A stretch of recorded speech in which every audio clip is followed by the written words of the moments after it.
es uno de los días, así, las horas, los instantes que me gusta de la Presidencia de la República, porque se siente en concreto la realización de lo que yo llamo la justicia social, la posibilidad de que un gobierno ayude a que la población más excluida pueda tener un espacio bajo estos soles, en esta tierra, y se pueda construir entonces la paz.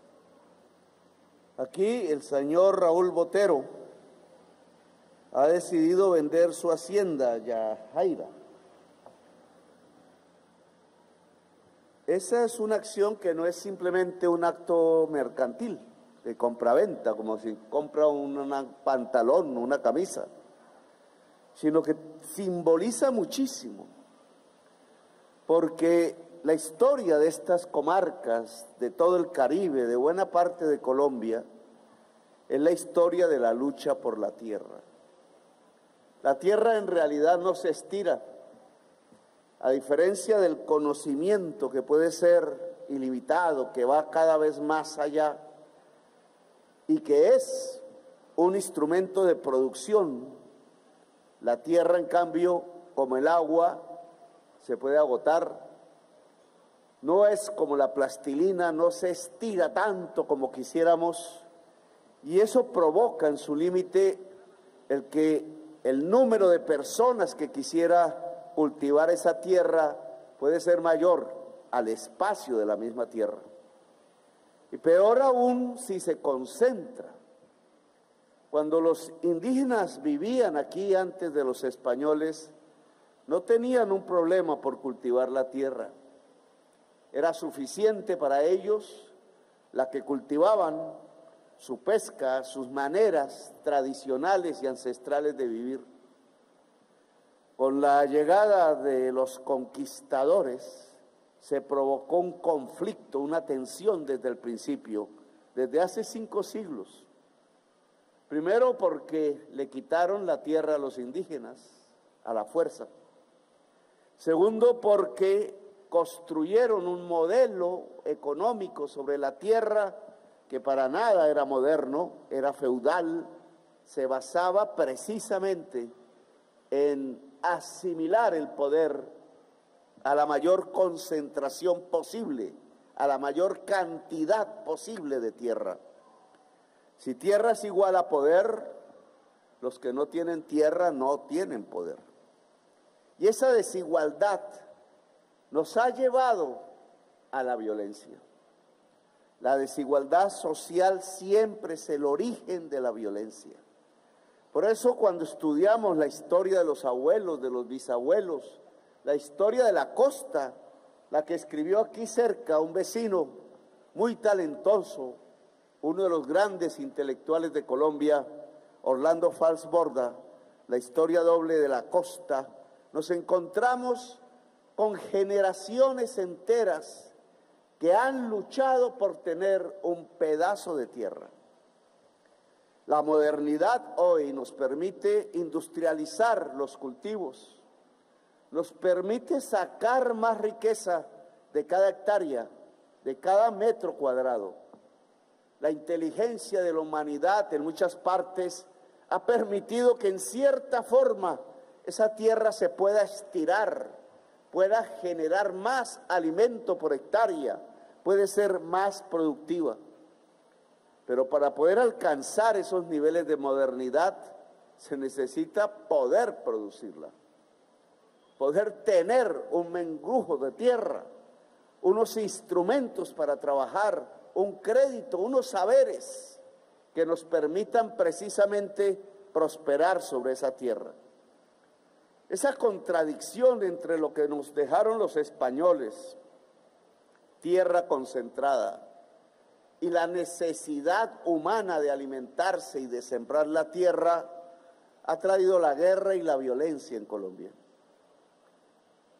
Prácticamente podemos decir que el conflicto armado de los últimos 75 años, más atrás de nosotros mismos, tiene que ver con la desigualdad alrededor de la tierra. Por eso cuando hoy, después de tanta violencia, después de lo que ha pasado en el Caribe, después de tanta muerte, podamos encontrar un camino pacífico, un camino que significa la paz para resolver este conflicto de siglos, me parece que estamos ante una solución, ante un buen camino, ante una buena posibilidad, de la cual no se habla mucho en la televisión, porque allí se habla de las cosas malas, pero no se exploran los caminos buenos, los caminos que pueden hacer construir una nación grande. Aquí se junta un gobierno, unos campesinos, vimos aquí a los líderes llorar, porque la persona, el señor Castillo, que murió, era en su larga vida, un dirigente de luchas campesinas. Aquí viene el movimiento campesino de la región. Y aquí está el señor Raúl, poseedor de alguna hacienda, que ha decidido venderla. Ese acto entonces de venderla no es un simple acto mercantil, como decía al principio, sino que expresa una verdadera voluntad, un espíritu de construcción de la paz, que es lo que necesitamos en toda Colombia. No sé cómo habrá sido el pasado en concreto de todas estas regiones. He andado en varias campañas y en muchos momentos por aquí y por allá. He hablado con muchos campesinos muchas veces, hasta que pudimos ganar la presidencia de la República, y siempre me propuse que pudiera llegar un momento de justicia, un momento de democracia, un momento en donde pudiéramos poner punto final a la era de la sangre para pasar a la era de la vida. Y para poderlo hacer, indudablemente necesitamos del concurso de muchas y de muchos, del pueblo y del gobierno, de quienes han tenido con qué y de quienes no han tenido con qué. Esto lo pudiéramos extrapolar nacionalmente. Si en vez de tener aquí el marco jurisdiccional de Santa Bárbara de Pinto, tuviéramos Colombia entera, el país, su historia, podríamos mostrar desde aquí lo que se tiene que hacer en Colombia, como un ejemplo, como un espacio condensado de lo que está proponiendo el gobierno y de lo que yo creo quiere la mayoría de la sociedad excluida de Colombia. Un acuerdo nacional, porque aquí hay un acuerdo local. Si lo miramos bien, seguro que aquí hay de diferentes partidos políticos, de ninguno. Seguro que aquí hay de diferentes extracciones sociales, a veces configuradas alrededor de la posesión de la tierra o de ciertos bienes.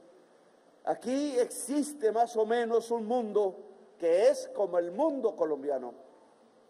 Luego, el acuerdo que aquí se logró, que no es solo mercantil, el de traspasar una tierra de unas manos a otras muchas, para que más gente pueda vivir, para que más gente pueda producir, porque al producir más se genera más riqueza, y si se genera más riqueza, somos todas y todos más poderosos, más prósperos, tenemos más bienestar. Si eso se puede lograr aquí, en el marco del municipio, ¿por qué no se puede lograr en Colombia? La experiencia que tenemos aquí y en otros lugares del país, muchos hacendados, sabiendo que sus perspectivas pueden variar ya en el tiempo, que otras posibilidades se pueden abrir, han decidido vender sus tierras para que muchas familias campesinas puedan bajo estos soles cultivar sobre un surco la alimentación de Colombia. Ese deseo, esa intención es la que queremos en todo el país. Si las personas que han gobernado a Colombia hasta hace muy poco, si ese tipo de fuerzas políticas que se han construido más alrededor de la era de la sangre, de la depredación, si esas capas sociales que no han podido ganar en su corazón la solidaridad humana, el amor, la sapiencia y la sabiduría que se necesita para entender que si todos vivimos mejor, yo también vivo mejor, y que si en cambio la mayoría vive peor, yo no voy a vivir mejor, voy a vivir peor. Si lográramos esa sabiduría a nivel nacional, esto que es un acuerdo local se podría convertir en un gran acuerdo nacional. Así lo dijimos nosotros antes de la Constitución del 91. Así lo dijo la Constitución del 91. Así lo volvieron a repetir en el gobierno de Juan Manuel Santos en su acuerdo de paz en el 2016. Así se entregó ante el Consejo de Seguridad de las Naciones Unidas bajo la forma jurídica que casi ningún colombiano entendíamos, con la firma del jefe del Estado del entonces, como una declaración unilateral de Estado. Me puse bien a investigar qué significa eso. Ahora hay una tormenta periodística que confunde, solo hay que mirar el internet para entenderlo. No hay que tener la sevicia de la información, hay que tener la intención de la comprensión. Y solo bastan unas teclas para entender que una declaración unilateral de Estado no es una constituyente, como dicen por ahí, para asustar ingenuos, que además una constituyente no debería asustar a ningún ingenuo, porque es el momento más alto de la democracia que puede tener una sociedad, sino que una declaración unilateral de Estado es un compromiso que nos obliga a todos, al ejército, a la policía, al gobierno, a los ministerios, al Congreso de la República, a las cortes, a los magistrados y a la sociedad toda, a cumplir una palabra que empeñó el jefe del Estado ante la humanidad bajo una declaración oficial y firmada, entregada de conformidad a la humanidad misma a través de las Naciones Unidas. Eso que pareciera una burla, porque en Colombia nos hemos acostumbrado a la burla, se han acostumbrado algunos a la burla del pueblo, al engaño, a incumplir una y otra vez la palabra empeñada. No puede seguir siendo si de verdad queremos salir de una era de sangre hacia una era de la paz, hacia una era de la vida. Por eso discutir lo que significa los compromisos que se entregaron ante la humanidad, que no es, como decían, una serie de falsarios engañando al pueblo, diciendo que esto se lo iba a tomar la FARC. ¿Dónde está la FARC? Que esto se iba a volver en la juventud una especie de homosexualidad, rayo homosexualizador, dijeron. ¿Dónde está eso? Que aquí se iban a robar las pensiones de los taxistas para entregárselo a los excombatientes que dejaban las armas. ¿Dónde pasó eso? ¿Cuánta mentira le echaron al corazón del pueblo?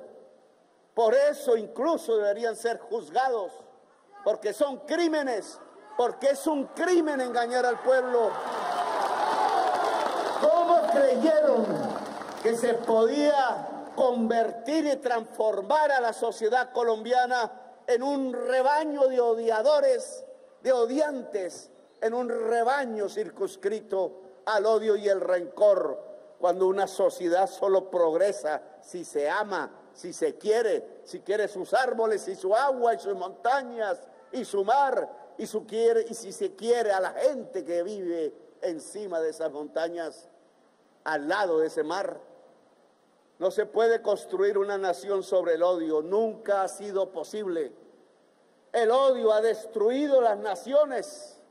No más miren el Imperio Romano, no más miren a los griegos o a los persas, no más miren a los viejos imperios de Centroamérica, de los indígenas, o a los mongoles, que solo se construían a partir de las caballerías violentas de la conquista. Las verdaderas naciones que sobreviven, que se pueden volver poderosas en su pensamiento, en su cultura, son las naciones que se aman entre sí, y son los pueblos que son capaces de amarse entre sí. El odio no construye jamás una nación. Por eso qué pena me da que expresidentes de la República se expresen públicamente contra la idea de hacer un acuerdo nacional, cuando ellos mismos firmaron ese compromiso ante la humanidad. El acuerdo nacional no es ir a un club a tomar whisky, a repartirse los negocios públicos para volverse más ricos.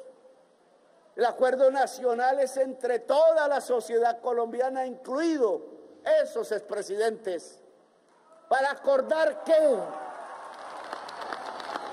No es para acordar cómo es la repartija del presupuesto, cómo se dedican las armas a matar otros colombianos o otras naciones. El acuerdo nacional es para ver cómo se construyen los caminos de la justicia social para que podamos vivir todas y todos en este hermoso país.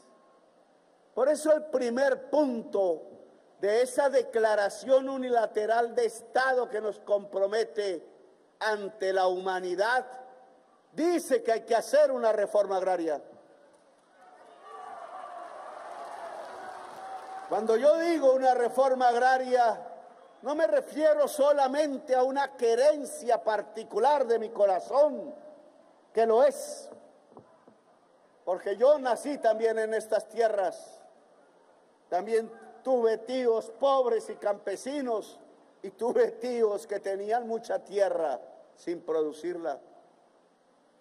Yo sé lo que es el cepo en una hacienda, y sé lo que es el deseo de una familia campesina de poder sembrar maíz o yuca. Sé lo que pasó en estas tierras, sé a dónde nos conducían en una especie de sifón sanguinolento en donde no iba a quedar nadie en pie y solo iban a quedar los odios transmitiéndose de generación en generación, como lo pintaba Gabriel García Márquez en alguno de sus libros. Yo conozco eso. Pero la reforma agraria no es por un capricho, es por una necesidad de la nación. Es que si queremos industrializarnos, tiene que sembrarse el campo. No hay industria sin agricultura. Que si queremos justicia real, equidad, tiene que sembrarse el campo. Y tiene que sembrarse el campo en las manos del campesinado de Colombia, de quienes aman la tierra, sin exclusiones. Porque amar la tierra, y esto es un mensaje más para la mujer del campo, es la forma de cuidar la vida. Se cuida la vida en el vientre, claro. Se cuida la vida después del vientre, cuando nace el bebé, la bebé. Durante toda la vida se cuida. Las mamás saben eso. Pero también se cuida la tierra. También para cuidar la infancia y la juventud. También para cuidar los hijos se necesita cuidar la tierra. Por eso no es un simple capricho, es una necesidad nacional. Por eso La Paz ha puesto la reforma agraria como uno de sus ejes fundamentales. Y por eso hoy la reforma agraria es lo que quiero que se entienda, es un compromiso de toda la nación, de quienes votaron por mí, de quienes no votaron, de quienes me aplauden y de quienes no me quieren, de quienes me insultan y de quienes me abrazan. Es un compromiso de la nación firmado por un jefe del Estado ante la humanidad, que no se puede incumplir, porque si no la justicia internacional actúa. Esto no es un juego. Esto no es el juego de las periodistas que andan viendo qué frase mal se dice para mentir sobre el presidente de la República. Esto no es un juego para decir que de la paz se puede hacer una especie de sancocho que se bota a la basura, no.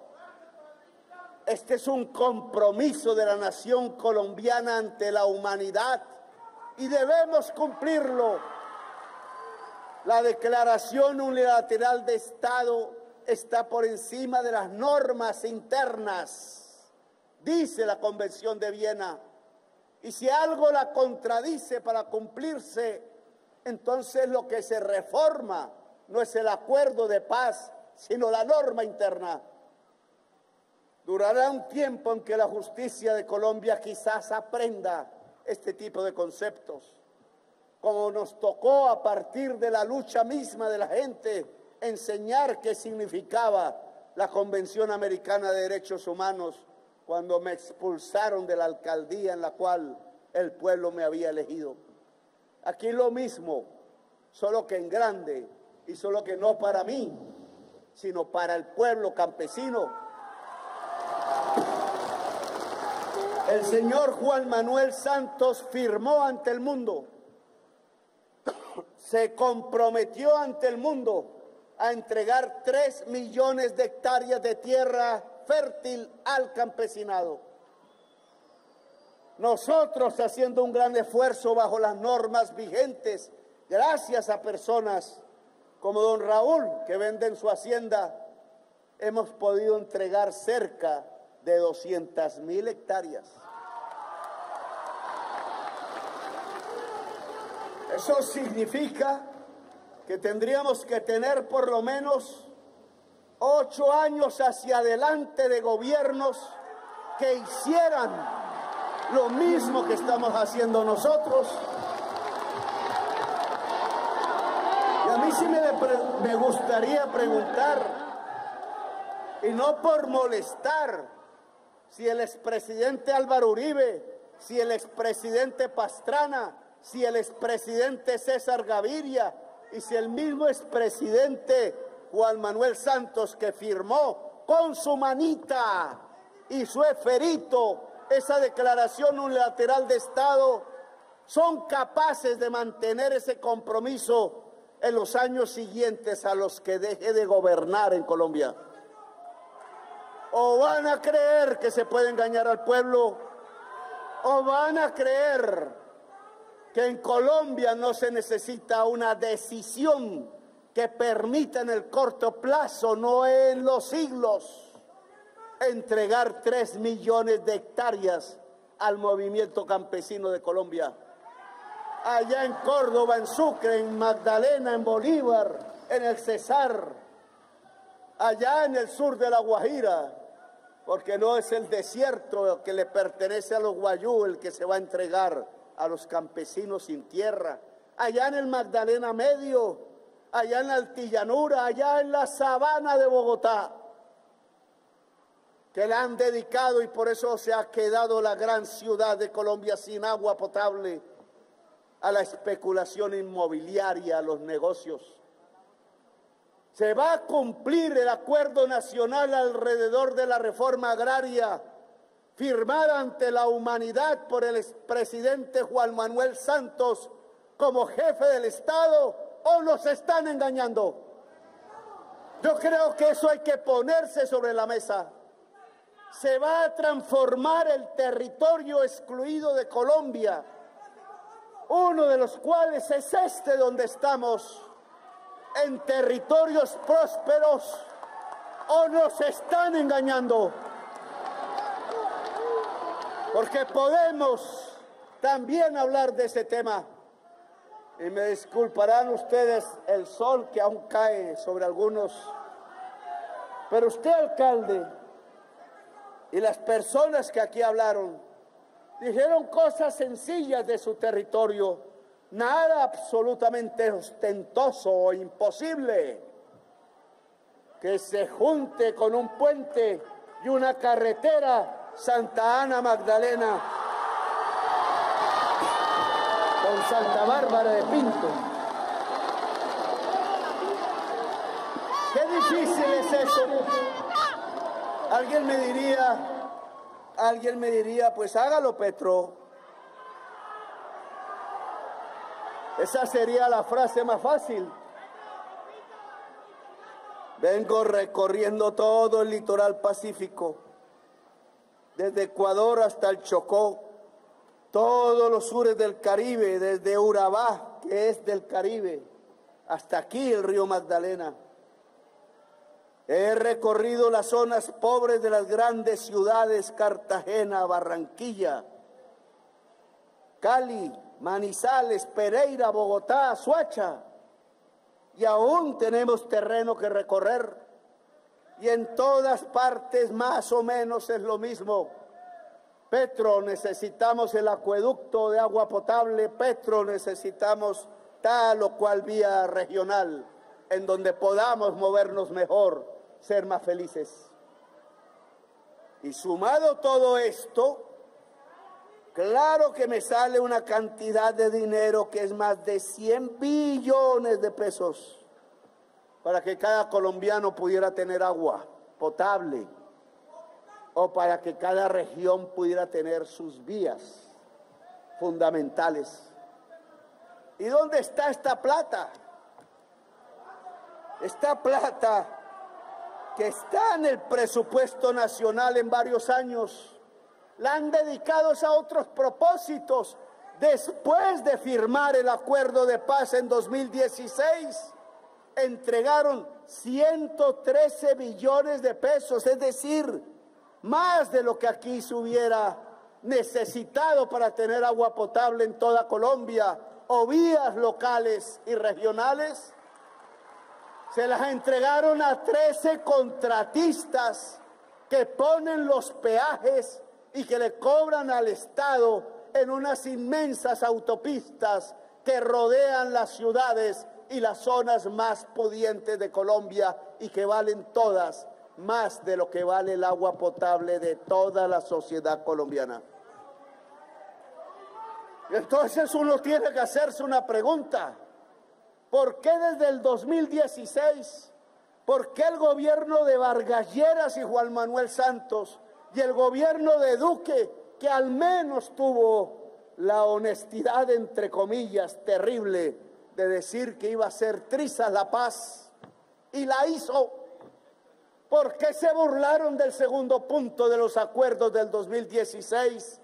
Y en vez de dedicar el dinero que se tenía que dedicar a transformar el territorio, para que en ese territorio no se usara la tierra o la costa o el agua para producir cocaína o para sacar oro ilícito o para matarse entre todos los jóvenes por un mendrugo de dinero, porque no hay otra opción en el territorio de la pobreza? ¿Por qué no se destinó esta plata que se dedicó a los sectores más pudientes de la sociedad colombiana, al pueblo de Colombia, si se habían comprometido ante la humanidad a través de una declaración unilateral de Estado a hacerlo?